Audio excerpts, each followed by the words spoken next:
Hello, good day to you all. How's it going? I'm Sean David. Welcome back to my show. Let's talk some old school NBA. In today's episode, I want to talk about two of my favorite players of all time, Michael Air Jordan and Dennis the Worm Rodman. And I want to show you a story that you probably didn't know back in the 1990s, how Dennis kind of disrespected Michael Jordan.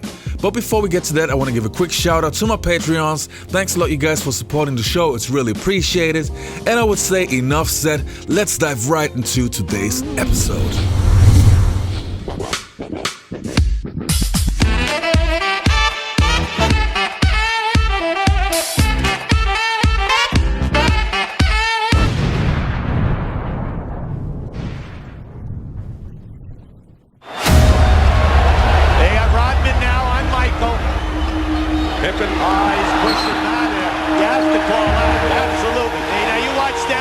See, Rodman is there. Now watch him. There you go.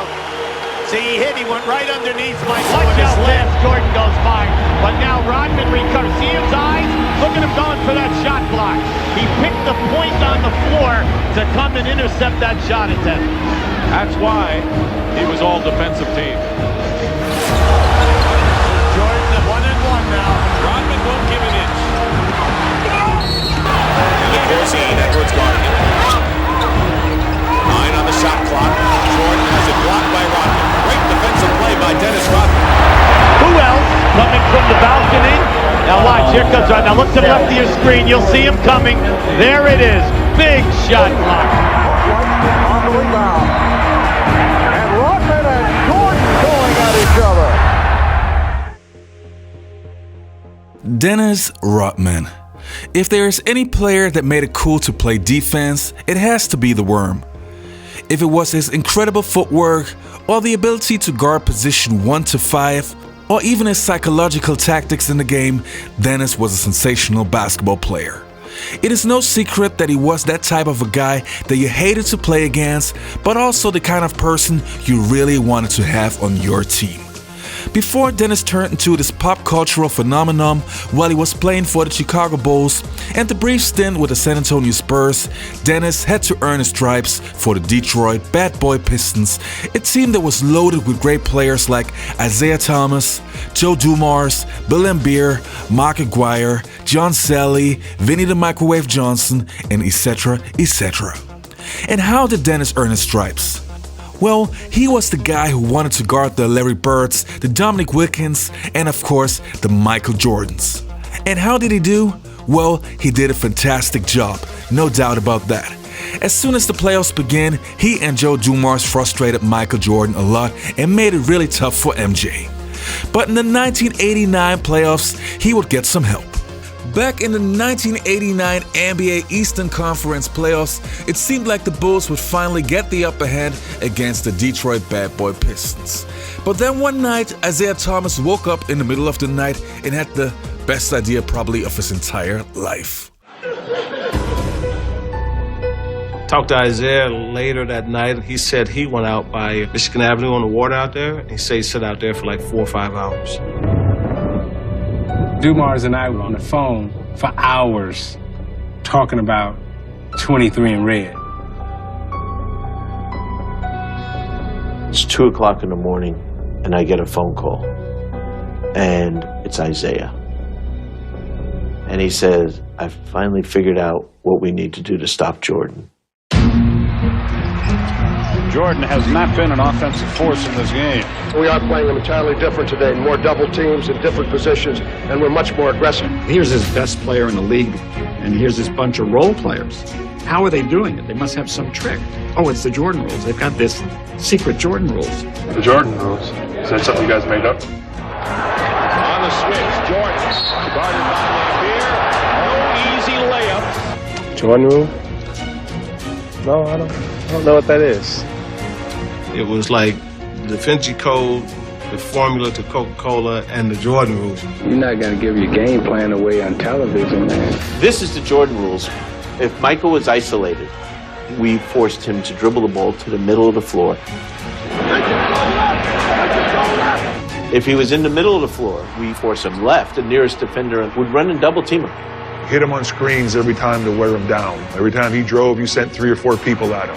Jordan, Every time he came in that lane, he was boom. And that's what we're talking about when the Pistons want to make Jordan pay whenever he gets in the paint. Every time you look around, you see Michael Jordan on the grind getting up like, oh, man. Physically, I wasn't ready. And I didn't have the energy to go against that. Anybody but him. He was not going to beat us. That was the Jordan rules. Pittman is called for the offensive foul as Rodman had a position. Dennis Rodman would switch with Joe Dumars to force MJ right into the next defender, and they would try their best to lay MJ on the ground. In addition, Rodman would do his best to frustrate MJ on every single play. As we all know, the Pistons would beat the Bulls, and it would take up until 1991 before something would drastically change. In Game 1 of the 1991 Eastern Conference Finals, Rodman would guard Jordan, and again would do an incredible job. Jordan's shooting percentage was off, and MJ really had a hard time to score on Rodman. But that wasn't all. He would foul MJ, trash talk him, and provoke him on every single play. Jordan setting the screen.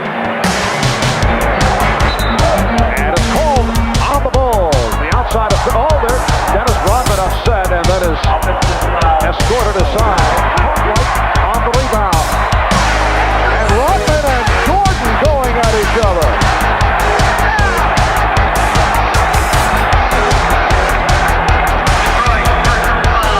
Foul on Rodman is third. This has been brewing throughout the first half. Michael Jordan just gave Rodman a little tap.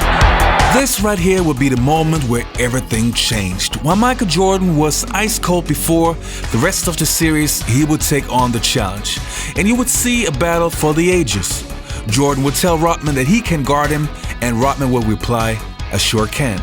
Come up on 1 minute remaining in this first half. Game 2 will take place here in Chicago on Tuesday. Jordan sweeping through.